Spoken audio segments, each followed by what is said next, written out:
Good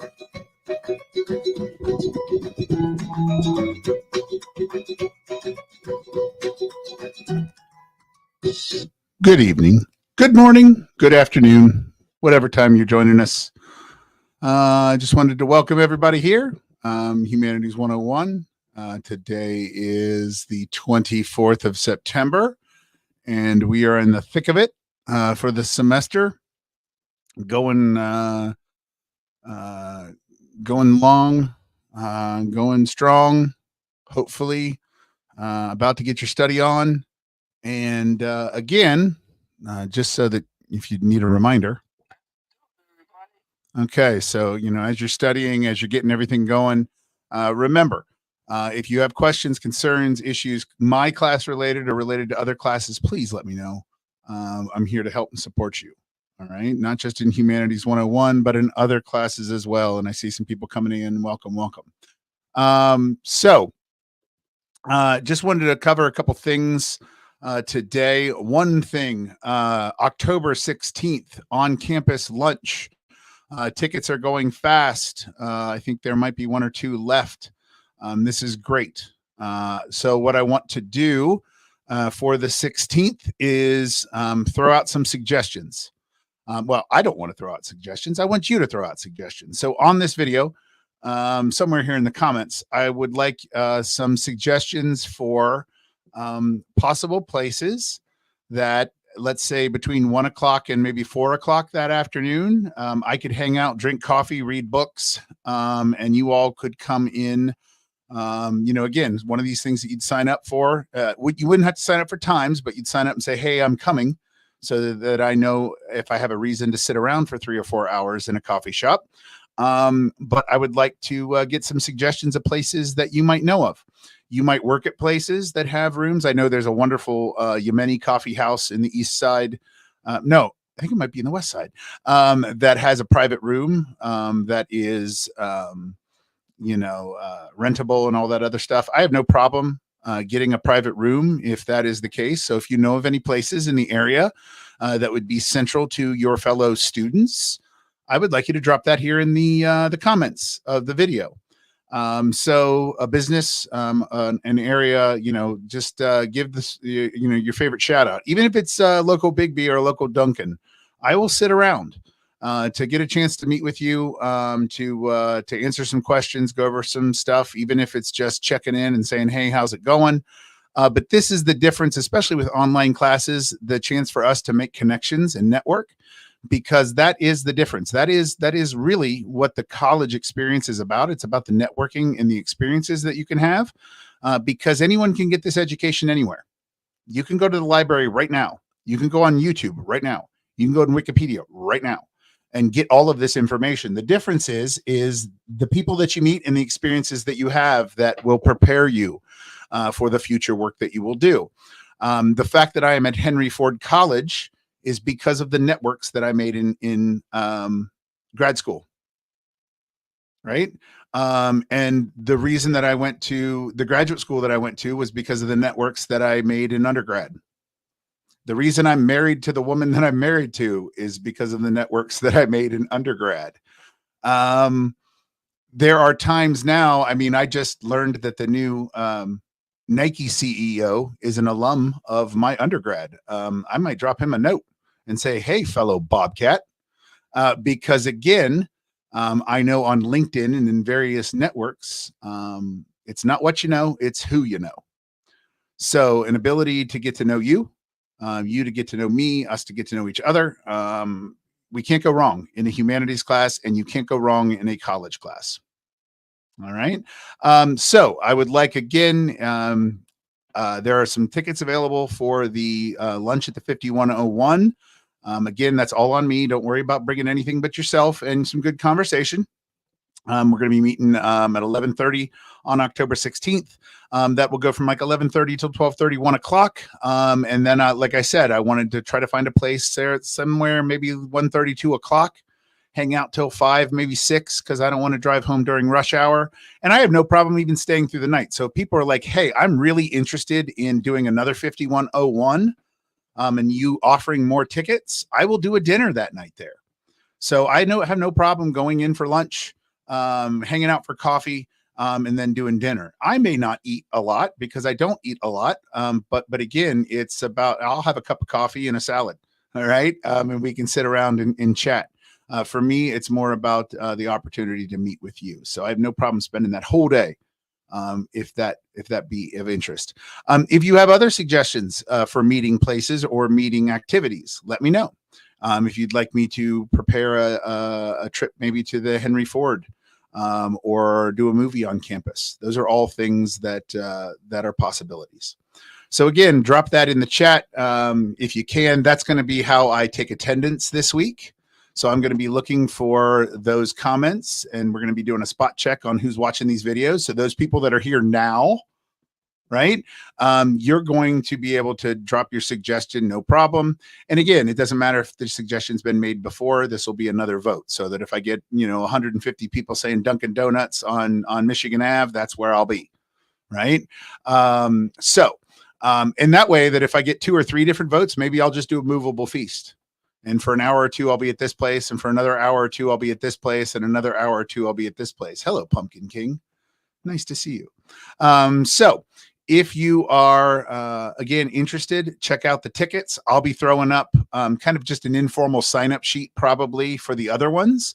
But if you are also interested and you can't come to the lunch, then and you're interested in a dinner, let me know that as well, and maybe I'll throw that up. No, that's fine. There was a question about, do we have to submit multiple videos for the Prove You're Human assignment or just one? Either way. I have some students that'll break it up over multiple videos and some people that'll just do one solid video. I had one Prove You're Human assignment once that was 47 minutes long. All right, included interviews and a bunch of other people taking the quiz. But yeah, I'm happy with long videos. That's fine. And actually, according to all of the social media people, they're saying that's the form that you want to go with now. Long form. Questions, other concerns. I know that there are some coming in. There are some issues that people have. I'm going to kind of talk a little bit about menu projects today. I want to give you an example of a menu project that popped into mind as I was going throughout my week and in the grocery store. And I was like, that would be a good little mini lesson and how we could talk about food anthropology. Yes. Okay. Yes. No, fine. Yeah. Totally easier to do one video, right? All right. So other questions while I'm getting this up, I just want to give you a chance. I'm going to drop this banner so that I can add this to the stage. Oh, shoot. Hold on. Let me remove that because I don't want to be on that slide. I want to be on this slide. Boom. There we go. All right. Because I do want to talk a little bit about kind of an example of what you might be able to do for this project. And so again, I didn't particularly pick a decade, or because I'm going to talk about multiple decades because my food artifact that I chose was pizza rolls. And so I could have talked about this particular food artifact, in the 1950s, 60s, 70s, 80s, or even 90s. So any decade that I'd gotten post World War II, I could talk about pizza rolls because there's part of their story that's wrapped up in post World War II American history. Okay. So again, this is just a mini lesson. This is just kind of this will be kind of like maybe a fun thing that you can talk about with your friends. And you'll be like, hey, did you know? And again, just kind of expressing to you the kind of cultural analysis that we're doing through things like food. Okay.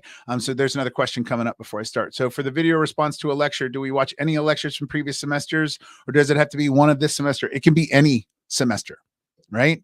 I'll be doing more of these type videos this semester. So you're going to see a lot more content coming out on the YouTube. I hope to do some more interviews as well. I'm going to try to sit down this weekend if I can with my father and maybe do the Turing test with him as an old boomer and try to get his 2 cents. So hopefully I'll have that for you. I think that'd be kind of interesting for everyone to kind of get to know an old Appalachian boomer. We call him OK Boomer Ray. So, I mean, we even put that in his name. So if you go to TikTok and look for a guy named OK Boomer Ray, you'll find him because, we say that to him all the time. Okay, Boomer. Yeah, you can do any previous ones or anything from this semester. So let's say maybe you want to do something on the pizza roll one. Yes, you can do a video without your voice. I've had students do voiceovers. That's fine. Yeah, Speechify will even let you do it as Snoop Dogg, right? So I want to talk about pizza rolls, but to talk about pizza rolls, which are really kind of a 1970s, 1980s, and 1990s thing, and even now, you need to talk about after World War II. Okay, because the story of pizza rolls starts in 1946. And in 1946, 1947, 48, all of the quote unquote boys come home from the war. All right. And these are people coming home from the Eastern theater of World War II and the European theater of World War II. And if you know about the occupied areas of those countries, or of those continents, right? We're talking Italy, we're talking Germany, and we're talking Japan. And so what you have upon the return home is, as you do for a lot of people, let's say those of you who've moved to this country, right? Let's say in your home country, you absolutely hated food X. You wouldn't touch it with a 10-foot pole. Your grandma made it for you every day. And you were like, absolutely. When I move away from my country, I'm never eating this food again. Now, 5 years here living in the United States, you can't help but always pine for that one food item. This is how kind of memory works. This is how humanity works. And so when the boys get home from Italy, and they get home from Asia, because they were in China and in Japan and places like that, and even Germany, they are hankering for the food that they had where they were stationed. And this is why in the 1940s and 50s, you see the rise of Asian food in this country and Italian food in this country. Now, I know that there are immigrant communities of both of these populations. But you will notice that when the explosion of these foods happen, the homes of these immigrant populations become the kind of hubs of the creation, right, of this food. So on the West Coast, a lot of Asian inspired companies come out of California, out of Seattle, places like this. Again, shocking that they're on the Pacific Coast. And in New York and in areas of Cleveland and places like that, you get companies like Chef Boyardee and companies like that coming out, like Franco-American and things like this. And so post World War II, you get things like Chef Boyardee doing this homemade pizza thing, but you also get some very smart veterans who come home and they're like, I could start a pizza place. I could open up a Pizza Hut and call it the Pizza Hut, right? And pizzerias are kind of all over the place when you get into the 60s, 70s, and 80s. And it's so much a part of culture, again, that, we even have a California pizza now, right? We have the idea of California or Hawaiian pizza, different types of pizzas, right? So this is just one example, but the story of pizza rolls don't start with pizza. All right, they're connected to pizza, but they don't start with pizza. There's a question about, can we do a Google slide? Yeah, totally. And do a voiceover. That'd be fine too. That's what this is, a Google slide. So again, we're not talking about, pizza rolls coming from pizza, because pizza rolls actually come from Chinese food, or what we would consider quote unquote Chinese food in this country. It comes from a brand called Chunking, right? Which was started by a man named Gino. That's important later. And they create canned Chinese food, right? So chicken a la king, this kind of stuff. And with that, they have, if you'll notice, in that little bowl right above the main dish, there's a little dish of egg rolls there. They look like little pockets, little fried pockets. And you'll notice that those are awfully familiar to something that we're talking about in this slide, because those are the proto pizza rolls. It was the Chunking egg roll. Okay. This is Chunking. All right. This is how they marketed All right. And this is Chunking now. You have seen Chunking even today because they sold to one company which sold to another, which sold to another, which sold to another. Okay. But this was the Chunking egg rolls in the 70s and 80s. And you'll notice something particularly interesting about them. They are pizza rolls. Okay, they're pizza rolls with cabbage and pork filling. You'll notice the one is meat and shrimp. I don't know why it just says meat. That scares me. All right, mystery meat and shrimp egg rolls. But I loved these things as a kid. And I mean, like, if my mom would go to the grocery store in the 80s and she'd say, "Is there something you want me to pick up, like something special?" I'd say, "Frozen egg rolls." These things were amazing, right? And then all of a sudden in the mid 80s, it just like late 70s, mid 80s, it just kind of disappeared. They just kind of they Kaiser Soze'd out of existence, right? And that was because in the 1960s, when you do the history of where did these go, right? They became pizza rolls. In the 1960s, what you saw was a explosion of luau culture. Okay, so Hawaiian kind of Polynesian inspired culture, but the fascination with Asian culture was dissipating. And I know that Polynesia is technically over in the same area. Yes, I know. But the kind of fascination with Japan and China was dissipating. And they were like, Japan was starting to become a rival, right? So by the time you get into the 80s, anything Japanese was seen, unless you were uber rich and you ate your sushi, it was seen as something kind of un-American, right? There are even like anti-Japanese movies that come out in the 80s that are talking about how the auto industry is going to be destroyed by the Japanese and everything. So in the 60s, the owner of Chunking sells. He sells to one of these huge conglomerates, and he decides that he's going to either hang up his hat and retire on his money that he made, or in another twist of fate, one of his bakers who works for him presents him, well, what if we fill them with this? And very interestingly, she was a Polish immigrant. So an Italian man and a Polish lady come together, and even though they had worked making Chinese food, they decided to create pizza rolls. And so and here he is, here's the man who owned Chunking, Mr. Gino himself.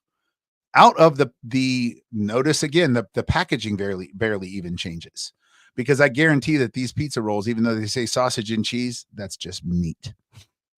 All right. So here's Gino, and he's saying, please write me for your recipe, free recipe cookbook. My address is on every package. All right. And this was when you could send away for this stuff, self-addressed stamped envelope, and they would send you back a recipe book. Okay. So this is where Gino's, which right? This is the Gino's of the 80s. Gino's becomes Totino's. All right. There are multiple companies and they merge into one, and then we take the most popular name. Okay, this happens a lot. Same way that Coca-Cola owns Snapple, right? Because Snapple used to fight with them in the 90s, and then Coca-Cola was like, we'll just buy you. If you want to know why PepsiCo owns restaurants, that will even blow your mind too. They bought restaurants in order to serve their drink in restaurants because they couldn't get restaurants to serve their drink. So it was cheaper to buy an entire restaurant chain. And then they bought 3 of them. Right now, it's very interesting that I find this so fascinating. Right. So Totino's pizza rolls start as kind of takeoff American Chinese food. They merge into the takeoff of American Italian food. And notice, because this was my favorite, and I freaked out in the aisle a year ago, and my wife was like, why are you so excited about this? And I said, this is important. This means something, because it's come full circle. It's come full circle. It's come full circle. They are now making Totino's pizza rolls that are actually Asian inspired. So these are not pizza rolls. These are back to, and I will jam on these things. All right. Even though I can't eat a lot, and they are spicy. Right. So for the American palate, they are super spicy, but for, most other palates, they're just mildly spicy. Heck yes. Heck to the yes. So I find it funny that we, again, just like phones went from real big to real small to real big again. we're doing the kind of same thing with the pizza rolls. We go from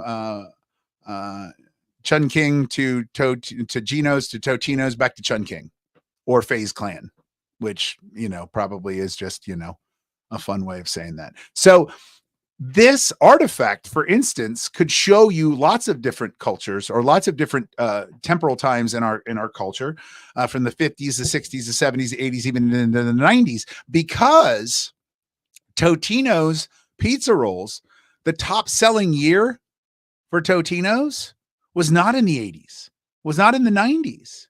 It was in 2016, and it was because of this it was because of this SNL spoof. This SNL spoof about Totino's pizza rolls and the misogyny of Super Bowl commercials, which then Totino's had a Super Bowl activity pack for women because there ain't fuck all to do for women and during the Super Bowl. So the joke goes, but then it takes a twist at the end of the commercial, and there's other activities that the wife is interested in while her husband is watching TV. But this commercial, quote unquote, on SNL actually pushed the sales of pizza rolls to their pinnacle. The history of pizza rolls, 2016 was the top selling year. So again, I just find it interesting that this one little food artifact, right? This one little itty bitty food artifact that seems to be fairly innocuous. I mean, who would think like, pizza rolls, right? Why is my professor talking about pizza rolls? When I was telling my friends, they said, what are you going to do today? You got a lecture. And I said, yeah, I'm preparing a lecture on pizza rolls. And they said, you're preparing a lecture on what? And I said, well, it's about late 20th century history, but it's about pizza rolls and the importance of kind of multicultural, intercultural, kind of collide in post-World War II America, and how the people that lived in this country that went to fight that war and then came back were forever changed. And then America was forever changed because we were now part of the world. And the people that came back were going to pull us kicking and screaming into a world of different foods, different religions, different practices and beliefs and all kinds of things. And that's not a bad thing, right? That's not a particularly bad thing. As a cultural historian, I love it because again, Gino and, getting together, a little Polish, little Chinese, a little Italian, put it all together. What do you get? Oh, you get pizza rolls, right? I love it. I love the fact that you take the Asian noodle and the American tomato and you put them together, and that's authentic Italian food. Like, it meets in the middle, I guess. Because again, when people talk about noodles aren't Italian. Marco Polo brought them back, right? And so when we talk about food, I always find it interesting. I always find it fascinating. I always find it extremely enlightening. So if you're interested in doing the food anthropology project, this would be something like you could do, right? You could depending on your name and the decade that was kind of chosen for you, you can say, look, I'm interested in looking at this particular foods. And if there is one particular food that you're like, look, I really want to jam on, I want to do a pizza roll thing, or I want to do a sushi thing. If you want to focus on the food artifact and do what I did and present it in post-World War II history, that's fine too, because sushi has a very interesting history as well. And it goes from the upper class. Well, it goes from, as it usually does, the lower working class to the upper class to differentiate themselves and then back down. Kind of like lobster. Lobster was sold to rich people. It used to be a throwaway animal that basically just fishermen would eat. And then some wise marketers were like, hey, rich people, do you want a delicacy? And now the sea bug is a delicacy. So you can create things if you just believe hard enough. And yeah, you could talk about, the idea of French fries or pomme frite, right? Freedom fries. I mean, that's a whole gosh darn story, isn't it? The fact that, there was a time in this country where you couldn't order French fries at certain restaurants. Like they didn't have French fries. They only had freedom fries. So, or the fact that they're called chips in other countries, and chips are not chips. They're crisps. and cookies are biscuits and biscuits are scones. What the heck? All right. Um, so again, if you're interested in looking at a particular food type of food artifact, that would be great as well. I mean, French fries would be a wonderful kind of look because again, it's one of those post World War II foods. Ray Kroc and McDonald's and the kind of McDonaldization of society.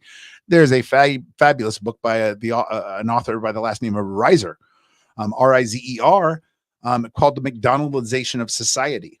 And it's all about how our entire society was kind of influenced by this cookie cutter, conveyor belt, right? Assembly line type idea of post World War II, 20th century America. And if you have ever been to the western suburbs, if you've ever been to Westland, Wayne, those kinds of areas, and you've gone down a street like I used to live on in Annapolis on Wayne, and you used to drive down Annapolis Street and you'd walk into your neighbor's house and you knew where everything was because their house was exactly like yours, which was exactly like your neighbors, which was exactly like your neighbors because they literally would go down the street, workman, craftsman by craftsman.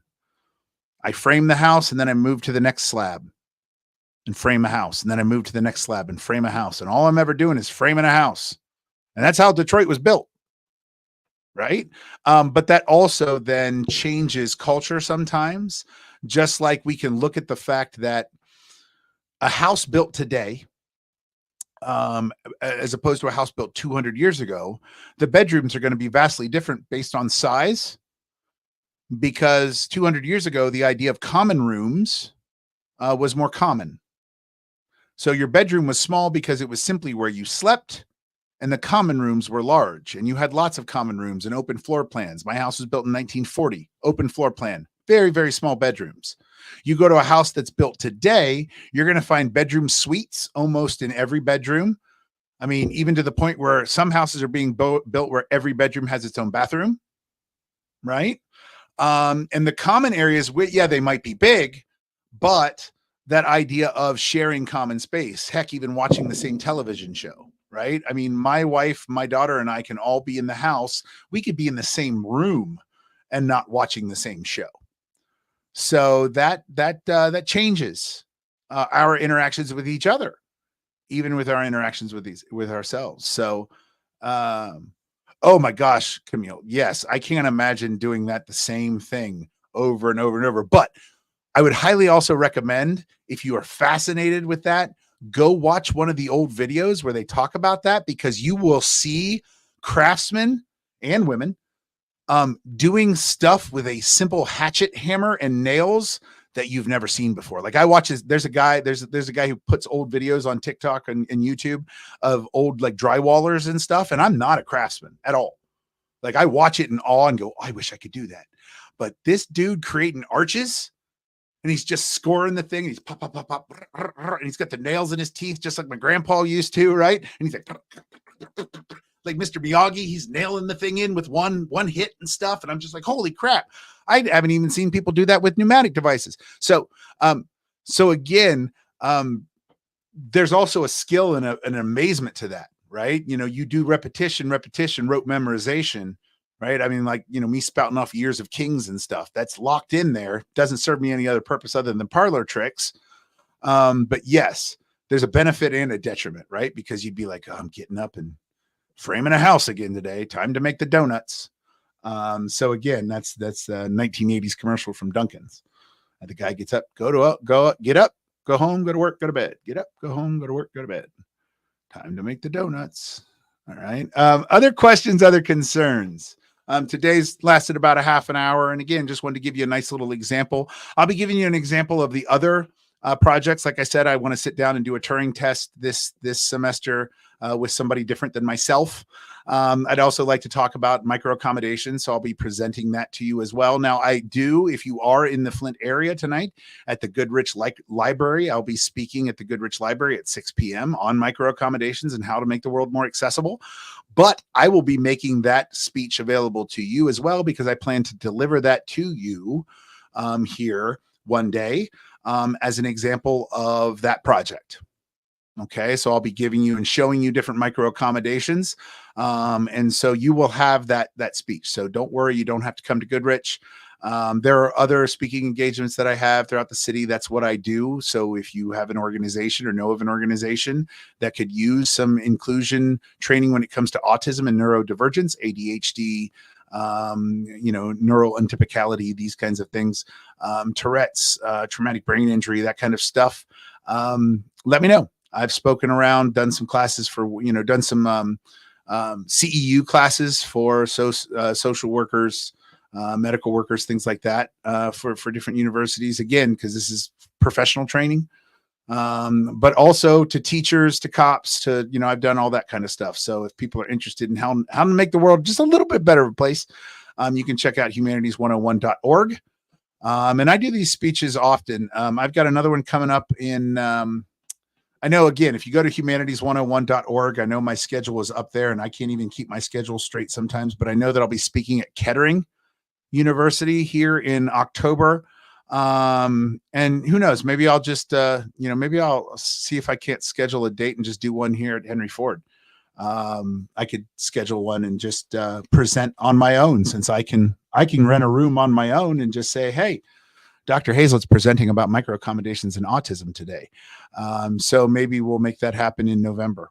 I will contact the administrative assistant and see if I can't get L14 some evening or afternoon and maybe put on a lecture.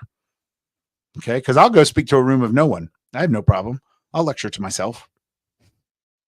I do it all the time. I'm doing it right now, technically. Any other questions? And AJ in the chat threw up the website, humanities101.org. Again, if you see AJ around our Google Classroom answering questions or providing you help or assistance, trust them. All right. They are there to help you. They've been around this corner many times. They can navigate both the classroom space, the social media, all the different spaces that I'm in. They're my kind of my life vest in there. They're my head moderator, my go-to good time Charlie. All right. So they're the ones that I rely on for that. So if you do see them answering questions, or if you have questions, you can always ask them as well if you see them pop up. Yeah, it is crazy how pizza rolls have such a crazy history, isn't it? And like I said, when I started talking about pizza, y'all thought I was going to connect it. And then you're like, no, doesn't work. He's talking about Chinese food. What the what? All right. So we will continue. Which project is the most popular out of the 5? Oh, that's a good question. People really do enjoy, top one. Turing test is probably the most surprising to people. They're like, I didn't think I'd like it. And then I really liked it.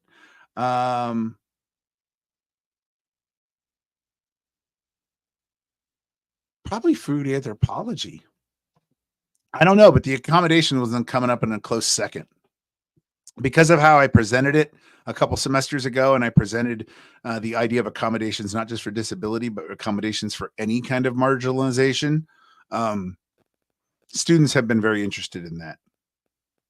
Talking about women, talking about Islam, talking about immigrant communities, talking about disabled communities as well, but just ways to make the world more accessible for everyone. Students find that interesting. And you all, I'm shocked and amazed when I see these projects, because the stuff that you guys come up with and the ideas that you come up with, never even thought of, never fathomed, but I am the richer and the smarter for it intellectually. I'm not literally taking your stuff and making money off of it. Like I said, I hand this stuff out. And if you do have a good idea that I'm going to share with someone, I will ask you for credit and I will give you co-writing credit. So I will say, and I have had students that say, look, you can give me credit, but I don't want you to mention my name. And I'm like, cool, that's fine. I'll say a brilliant student of mine once invented this idea. But I will also say a brilliant student of mine, Kiera Scott, once said, right? If you give me that credit, because I believe in credit where credit is due. And it helps you, right? Because it's not what you know, it's who you know. And if you can say, hey, there's a published article that cites me, even better, right? Help you. All right. So any other questions? I see the Pumpkin King threw up one. Any others? Thank you again. And remember, what is your mission this week? Your mission this week in the chat here of this this YouTube live video is to post a suggested location or something like that for a possible meetup if you're interested in a meetup on the 16th. I'll be meeting people for lunch. There are a couple tickets still available on the Eventbrite. The Eventbrite link is available on the announcement and a couple other places, right? You can go use that to get tickets to the Eventbrite. And then if not, I'll be throwing up another, if there's interest, I'll be throwing up another meetup. All right, even if it's a couple hours. All right, questions, concerns, issues. Going once, going twice. 3 times a lady. Okay, yes. I hope you guys have a good week. And remember, when you're having trouble, you're thinking, I don't know if I can do this thing. Just remember, you dig down deep in yourself and you hear that little voice that says, and then you just do it. Okay. So I will talk to you all again. I am grading. I know that there was a little mess up with the grades for the never attended stuff, but please assured that everyone got a grade there who turned one in. And even if one grade says 95 and one says 100, the larger grades going in the book. The 95 grade was a holding place. So if you had 100 and then all of a sudden you see a 95, or if you had a 95 and all of a sudden you see is 90, something like that, it's because I was using it as a holding place and I was trying to differentiate which grade is what. So that lets me know that the higher grade is where you are. And no one has to attend any of the meetups, none of that stuff. I just want to make it available to you should you want it. Okay. And at bare minimum, if, I'm going to be holding some time before and after that lunch so that if people are like, look, I don't have time to eat. I got class at 12, but I can meet with you to just shake your hand and say hello. I'll tell you about that too. Okay. All right, you guys, minimum length 3 to 5. It's answered everywhere. Check it out. Okay. You have a good week and I'll have a good week. Anybody I might see you at Goodrich tonight, probably won't. And I'll be in Ohio this weekend. So if you're in Ohio, south of Columbus, I may see you, but I highly doubt that as well. So until next Tuesday, Donkashane, darling, Donkashane. Okay? Just remember that. Donkashane.